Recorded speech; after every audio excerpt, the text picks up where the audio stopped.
The rock spoke before it moved. That was the only way Darren Holt could describe it later, a low grinding sound. Like something old and heavy deciding it had waited long enough. He felt it in his boots first, then in his knees, then in the scanner he was holding. The readout blurred, he stopped walking.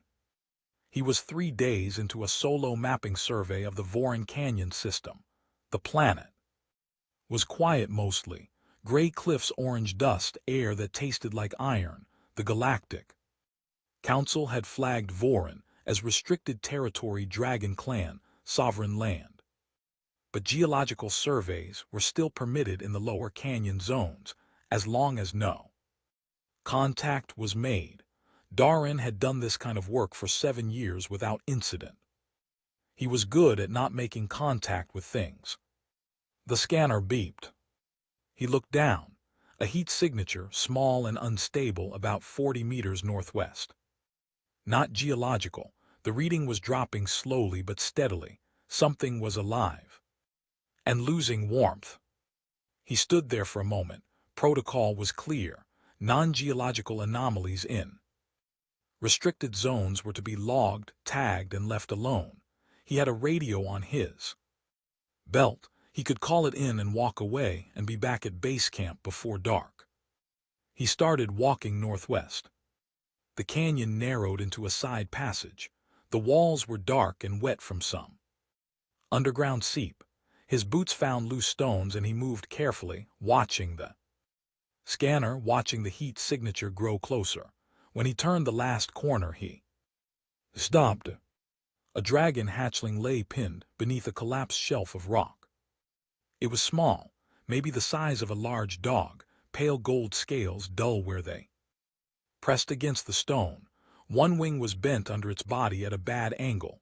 Its eyes were open, amber, wide, and it was watching him. It did not hiss. It did not try to move.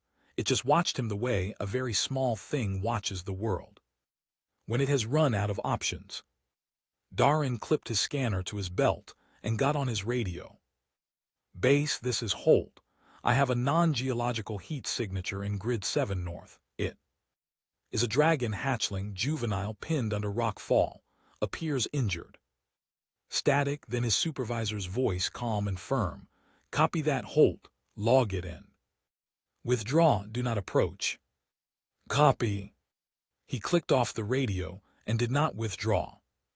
He walked to the rock shelf and crouched beside it. The hatchling's eyes tracked him the whole way. Up close he could see its sides moving, shallow, fast breaths.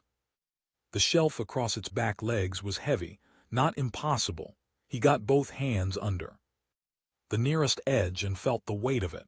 His back disagreed with this plan. Immediately, he adjusted his grip, bent his knees, and lifted. The rock moved 3 inches. He held it, slid one boot forward, held it some more.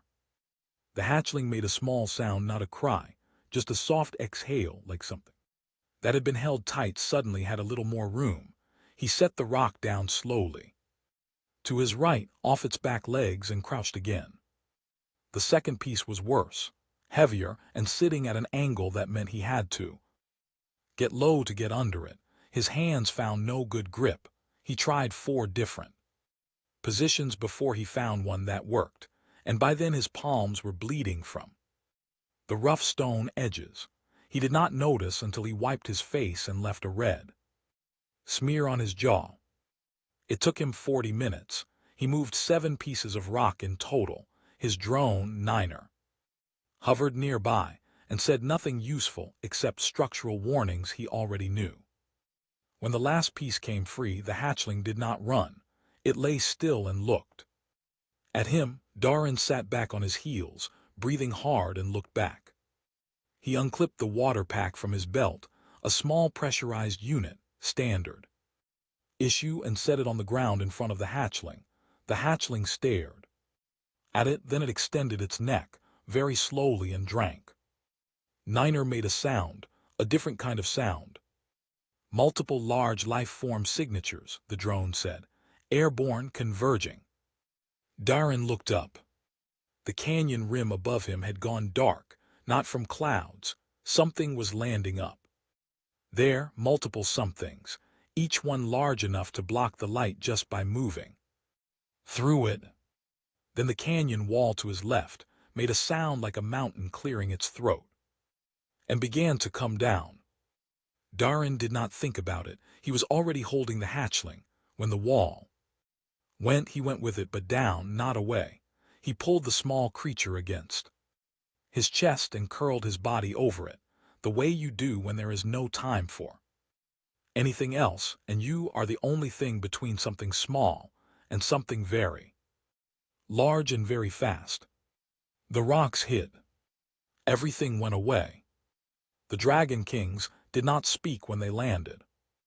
There were 3 of them. Drakkar came down first, black-scaled, each wing beat, pressing a small storm into the canyon dust. Sova followed, crimson, fast, her landing harder than necessary because she was not thinking about landing. She was thinking about what was at the bottom of that rubble.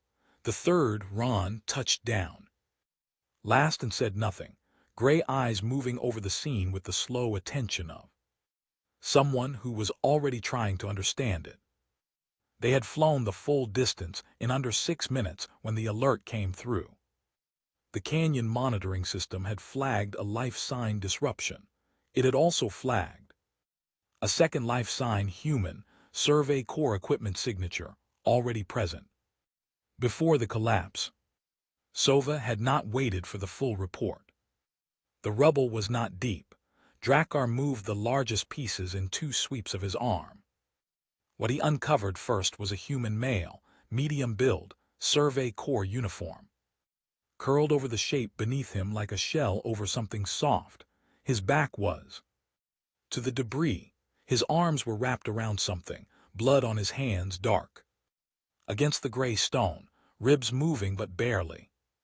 Sova made a sound low in her throat and stepped forward. Kel was beneath him, unharmed, both wings intact.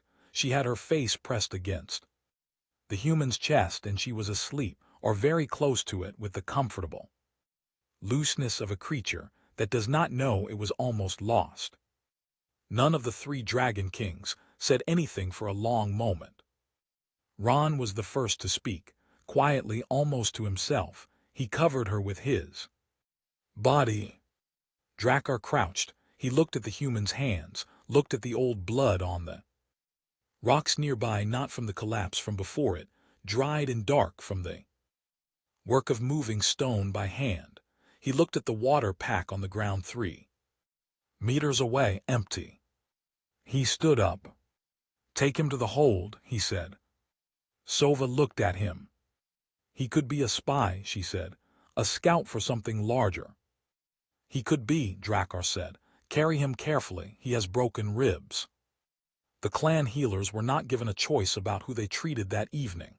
They worked without complaint. They had opinions privately about treating a human in the clan hold, but Drakkar's instruction had been clear, and the elder's word did not require discussion. The human was unconscious for 4 hours. During that time, Kel did not leave him. She sat beside the low platform where he lay, and when a healer tried to move her to her mother, she made a sound that was small and surprisingly firm, and the healer decided it was not worth the argument. Sova watched from the doorway. She watched her daughter sitting beside this human, as though she had always known him, as though he was a known and trusted thing in her world, and she felt something in her chest that she did not have a clean word for. Ron found his way to Drakkar's chamber. He had, before taking his seat on the Dragon Council, spent 40 years as an academic. He had published 6 recognized volumes on cross-species behavioral analysis. He had a reputation for being precise to the point of coldness, which was mostly accurate. He sat down across from Drakkar and said, "The drone recorded everything." Drakkar looked at him. 43 minutes of footage, Ron said. He moved the rocks by hand, no tools. His equipment log shows he had a sonic cutter on his belt, never used. He chose Manual removal to avoid vibration risk near a living creature. He knew what he was doing. He made the deliberate choice to use his hands instead. Drakkar said nothing. He was also under direct radio instruction to withdraw, Ron continued. He acknowledged the instruction and then immediately began removing the rocks. He did not argue with his commanding officer. He did not try to explain. He acknowledged. And then did the other thing anyway. "What is your conclusion?" Drakkar asked. Ron was quiet for a moment. "I do not have a complete conclusion yet. What I know is that humans have a known pattern of protective behavior toward young and vulnerable creatures. It is documented, but most scholarship treats it as theoretical or limited to their own species. This suggests the behavior is broader and more instinctive than we have given credit for." Drakkar looked at the ceiling. "He did not know we were watching," he said. "No," Ron said. "He believed he was alone." Another silence. "That is the part that matters," Drakkar said. When Darren Holt opened his eyes, the ceiling above him was carved black stone, lit by deep orange vents in the far wall. He was lying on something flat. His ribs felt like three of them had opinions about the situation. His hands were wrapped. He turned his head. Three dragons were looking at him, large, ancient-looking, the kind of creatures that made the word large seem like an understatement. And pressed against his left side, warm and quietly breathing, was a small pale gold hatchling with amber eyes. He looked at her for a moment. Then he looked at the three dragon kings. "Is she all right?" he asked. His first question had been about Kel. Not "where am I," not "what are you going to do to me," not any of the things Sova had expected. He had opened his eyes in a room full of dragon kings, and the first words out of his mouth were about her daughter. She filed this away and said nothing. Drakkar answered him. "The hatchling is unharmed. She has not left your side since you were brought here." The human Darren Holt, Survey Corps, 7-year service record, 0 prior incidents, looked down at Kel. Something moved across his face that Ron would later describe in his notes as quiet relief expressed without performance. Then he looked back up at the three of them and said, "Okay, thank you." Drakkar studied him. "You understand where you are?" "Dragon Clan hold sovereign territory." A pause. "I'm not sure which clan." "That information is not yours yet," Drakkar said. "Do you know why you are here? And not outside under the open sky where we found you?" A longer pause this time. The human seemed to be thinking carefully. "Because I touched your hatchling without permission. Because I was in restricted territory. Because you want to understand what I was doing." He looked down at his bandaged hands. "And because I couldn't walk out on my own anyway." Ron made a small sound, something like appreciation. Drakkar moved closer. He did not do this to intimidate, or not only for that. He did it because he wanted to see the human's eyes when he answered the next question. "Walk me through your reasoning," Drakkar said. "From the moment you detected the life sign, every decision, every why." Darren Holt walked through it. He spoke plainly. He said he detected the heat signature, saw it dropping, investigated. He said he found the hatchling pinned and injured. He said his protocol was to withdraw and log it. "But you did not withdraw," Drakkar said. "No." "Why?" The human was quiet for a moment. Then, "It didn't feel like a real option." Ron leaned forward slightly. "Define real." Darren looked at him.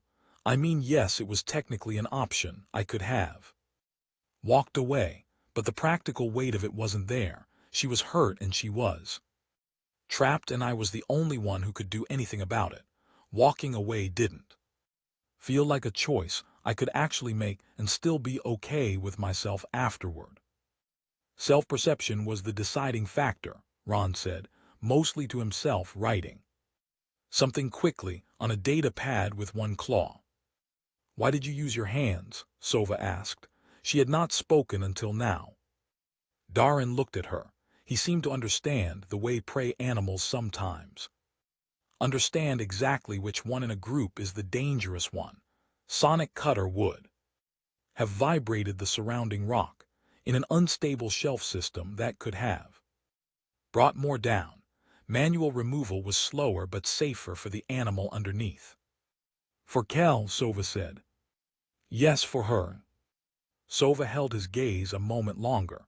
She did not say anything else. Drakkar continued. When the wall collapsed, you had time to move away. Our analysis of the footage confirms this.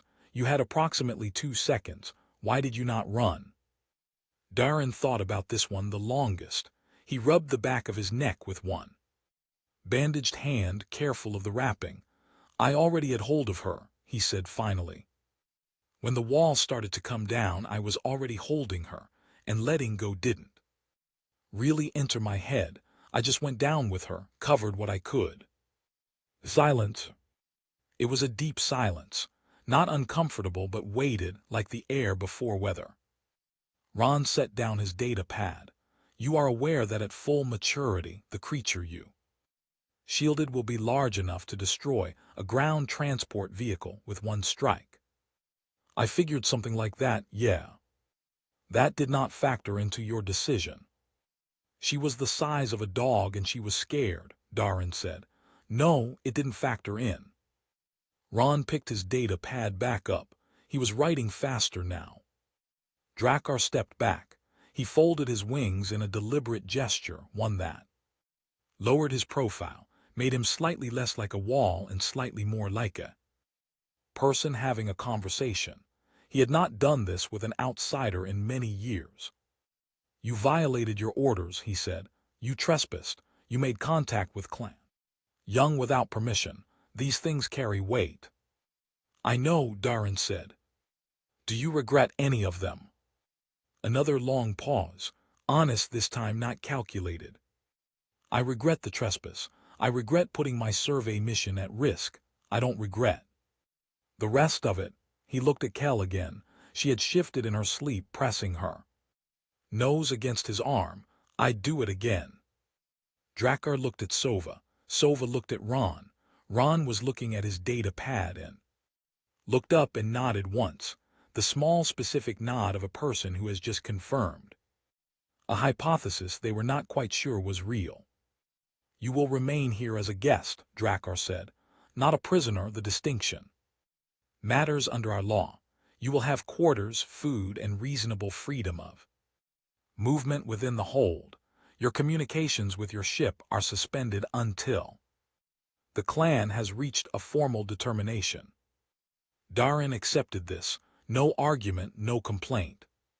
Can I ask one question? He said. Drakkar waited. What's her name? Sova looked at him for a moment, then quietly, Kel. Darin looked down at the small pale gold hatchling sleeping against his arm. Kel, he said softly, trying the weight of it. Kel did not wake up, but her tail curled slightly, like a reflex, like something in her sleep that recognized its own name being spoken by a voice it had already decided to trust. By the third day, the clan workers had stopped watching him with their hands ready. They still watched him. He was a human in a dragon clan hold, which was not something that happened, and the watching was reasonable, but the readiness had come out of it.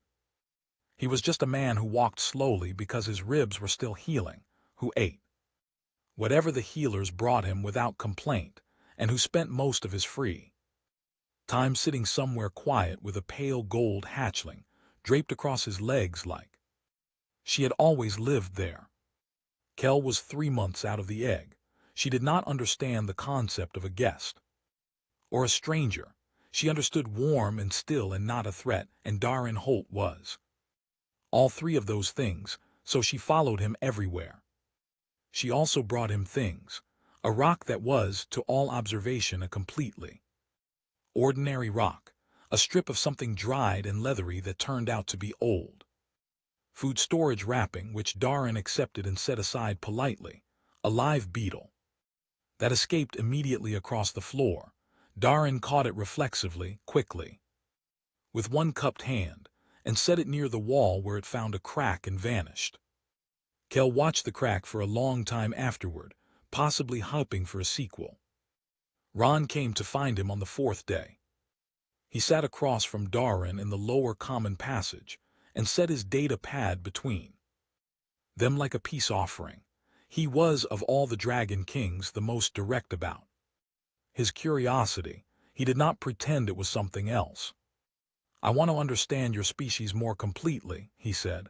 "I have spent 40 years studying you from records and published accounts. You are the first human I have spoken to for more than 5 minutes." Darren looked at the data pad. "What do you want to know?" What followed was 2 hours. Ron asked about human children, how long they were vulnerable, how adults responded to vulnerability in others, whether the protective behavior extended beyond family groups. Darren answered as well as he could. He was not a scientist. He spoke from observation and personal experience. Ron seemed to find this more useful than academic language. At one point Ron said, "Your historical record suggests that humans will sometimes die for strangers, not often but consistently. Every culture, every era, there is always a documented occurrence." "Yeah," Darren said. "Can you explain the mechanism?" Darren thought about it. "Not really. It's not calculation, it's more like when it happens. The question isn't whether, it's just how fast." Ron wrote something down and said nothing for a moment. Then, "That is either the most irrational behavioral pattern I have ever encountered, or it is the most consistent one. I have not decided which." "Could be both," Darren said. On the 5th day the lower pipe burst. It was a deep geothermal feed, part of the hold's internal heat system. The pressure valve failed, and a section of pipe in the lower maintenance corridor gave way, sending a jet of hot steam into a junction room and flooding the floor. Clan workers moved fast. 3 of them were already on it when Darren came down the passage and saw what was happening. Nobody asked him for help. He looked at the burst section. He looked at the workers. He looked at the layout of the pipe junction and saw that the secondary shutoff was on the far wall, behind the steam jet, and that nobody was able to reach it without getting badly burned.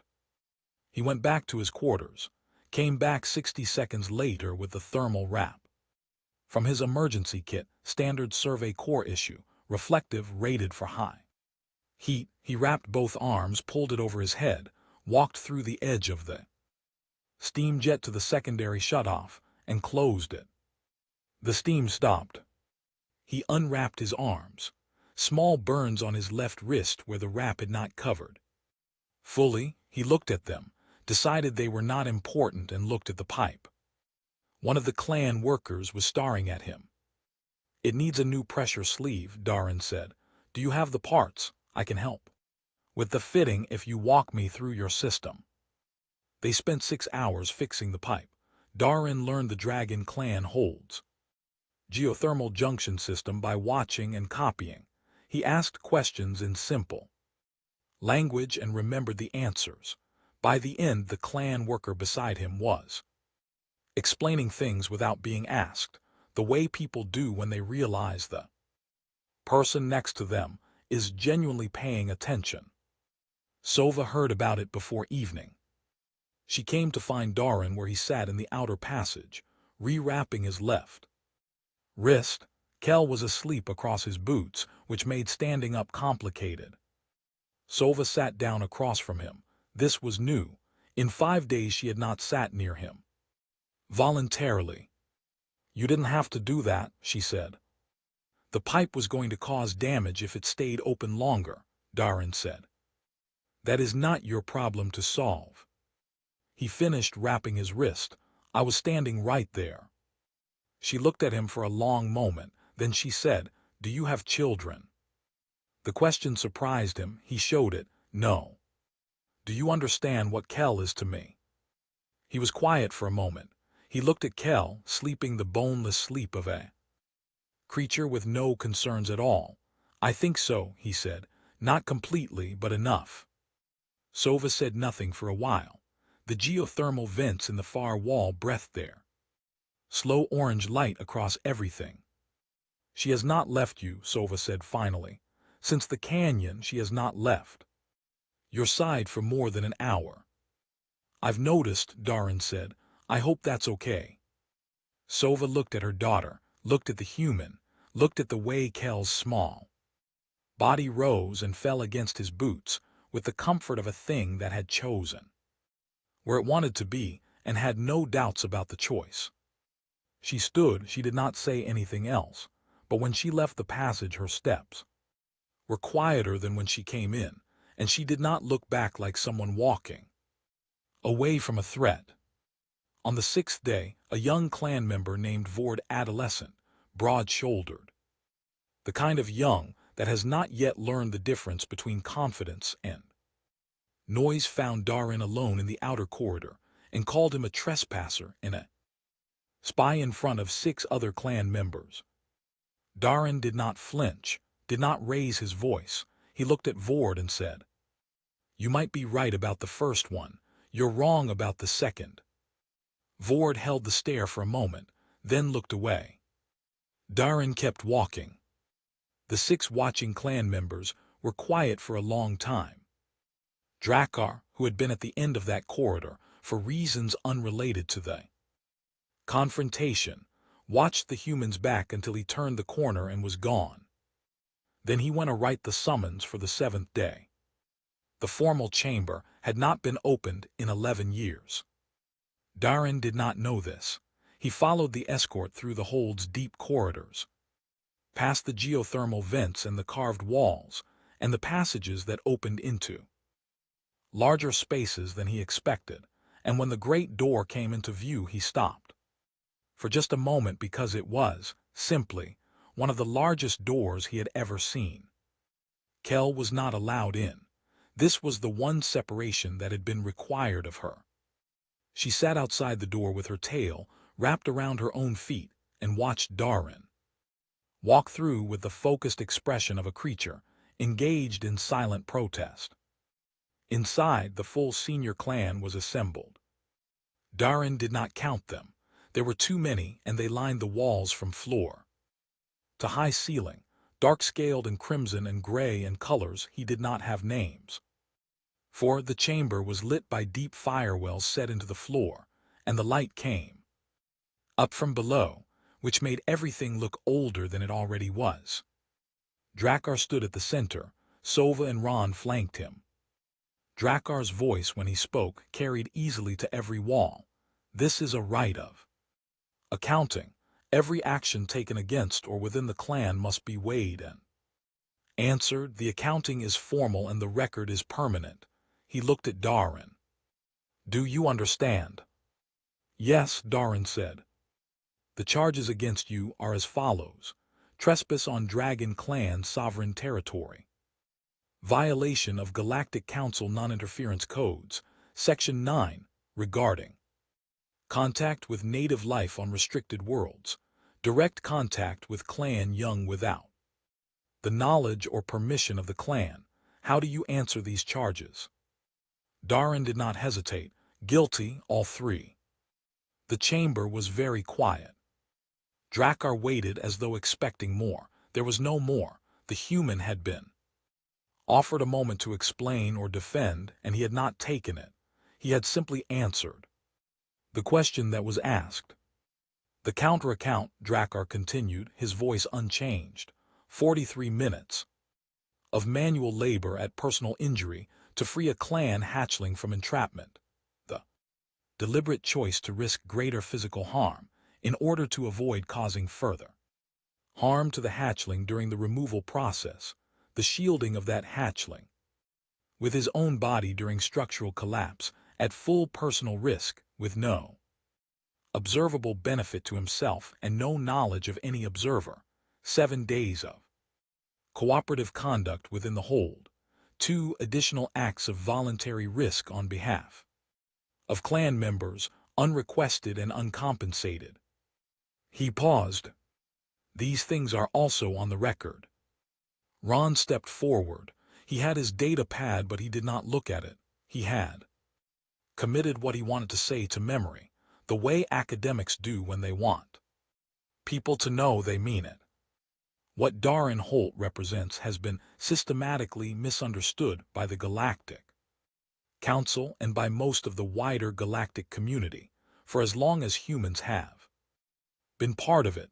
The Council assesses human value by technology output, by military potential, by resource generation.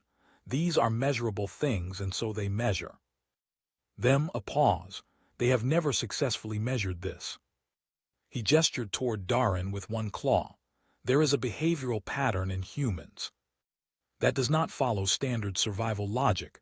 They move toward the hurt thing. They shield the small thing. They fix the broken thing not because it benefits them, but because it is broken and they are there. This pattern appears in every human culture in the historical record without exception. It has been documented and then footnoted, and then set aside because it resists quantification. He looked at the assembled clan. It should not be set aside. In 40 years of study, I have found no other species that does this as reliably, as consistently, or as instinctively as humans do. What Darren Holt did in that canyon was not exceptional behavior for a human. It was ordinary behavior. That is the point. He stepped back.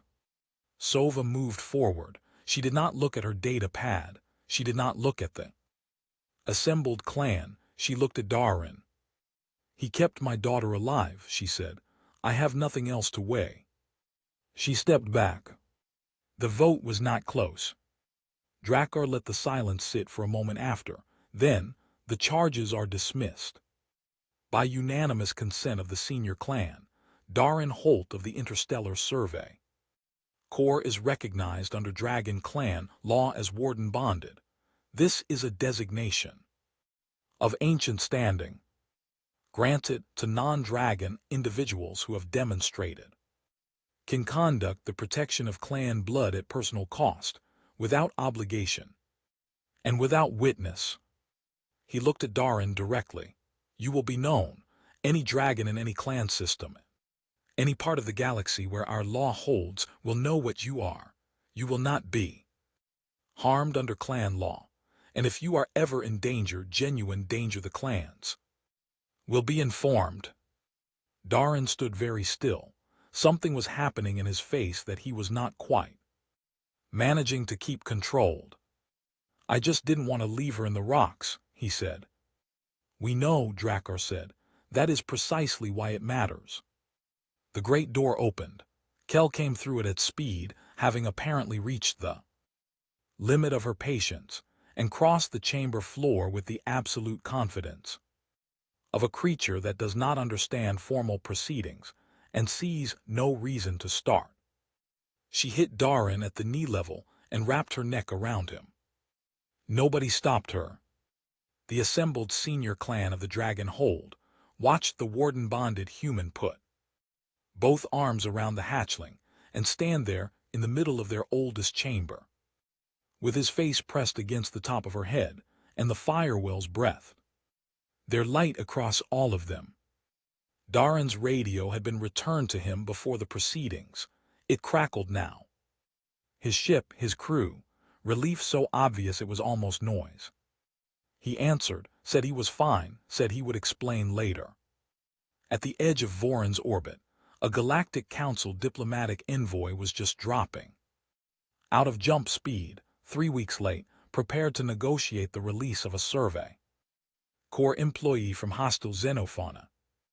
They received a formal transmission from the Dragon Clan Council instead. The human was not a hostage. He was a guest. He would leave when he was ready. Leaving took 3 more days and was harder than it had any right to be. The hold felt different on the last morning, or he felt different in it.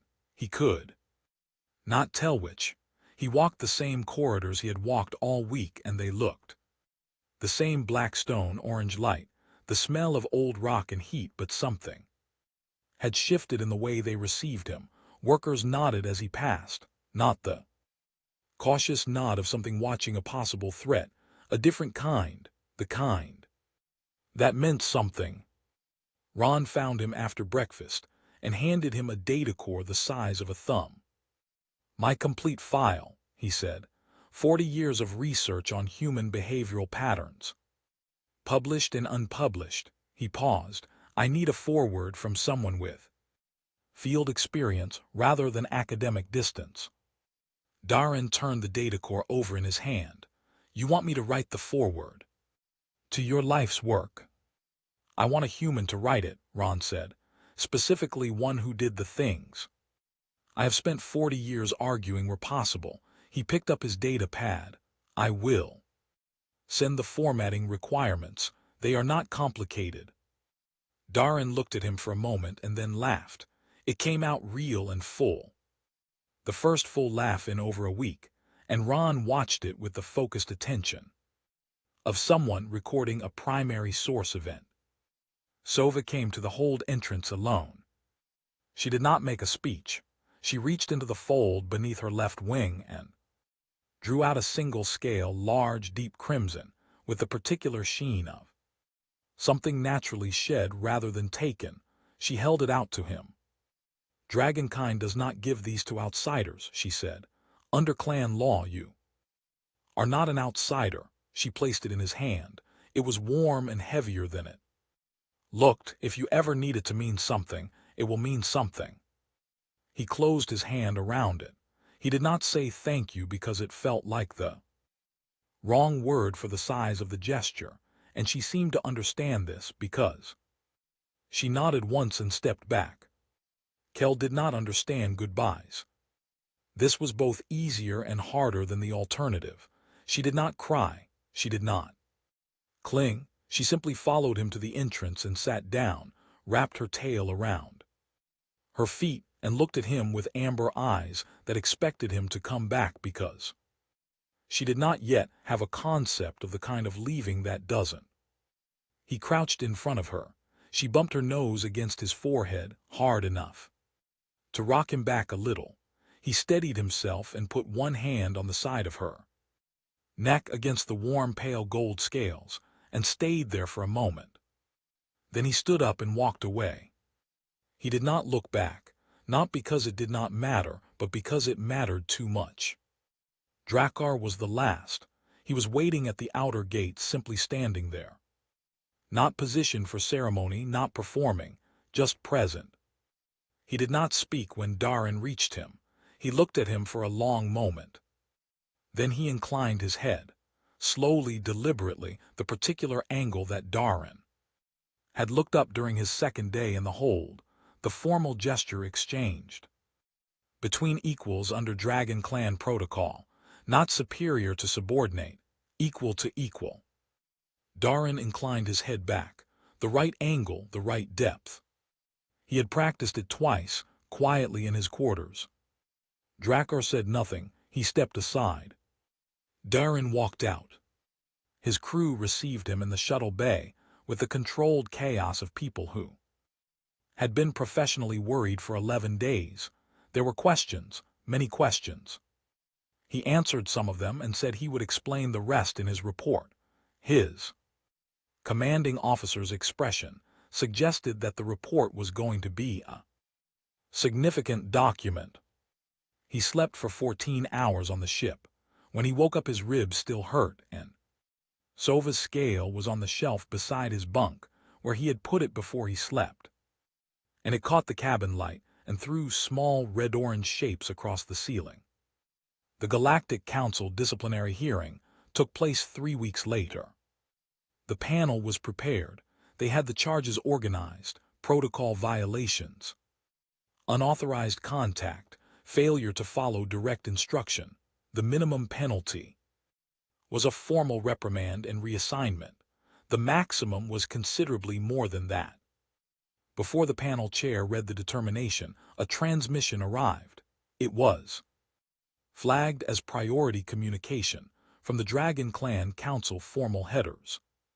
Ancient seals, the kind of document that people in chambers like this did not receive and were not quite sure how to hold. It was signed by Drakkar, Sova, and Ron. Below their seals were the seals of 17 additional clans across 4 systems. The panel chair read it, passed it to the left and the right. The room was very quiet in the way that rooms get quiet when everyone is thinking at the same speed. The document used the words honor and courage and kin conduct. It stated that the individual in question had been formally adjudicated under Dragon Clan law, the oldest continuous legal system currently recognized by the Galactic Council, and had been found unanimously to have acted with the highest standard of conduct that law could name. It respectfully requested that the Council's proceedings reflect this finding. The panel chair set the document down.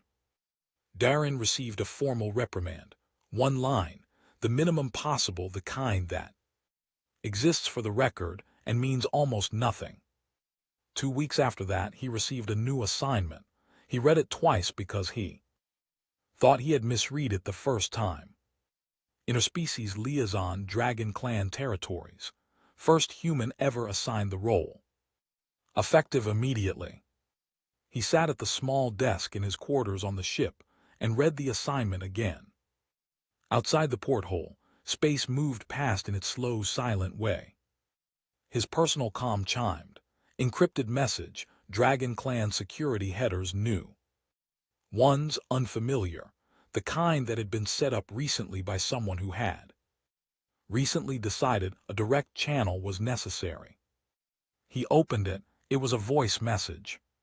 Small breathing sounds, a hatchling's breathing, the particular soft rhythm of something very young and very content, then a pause, then a voice careful and slow, working through each syllable the way small creatures do when they have been practicing. Darren, I learn your name, Sova mother help me, I will see you soon. The message ended. Darren set the comm down on his desk. Outside, space was very large and very dark. And in it, spread across more distance than most people thought about, was a civilization of creatures that had just decided a single human scout was worth knowing. He picked up the data core Ron had given him. He opened a blank document. He started writing.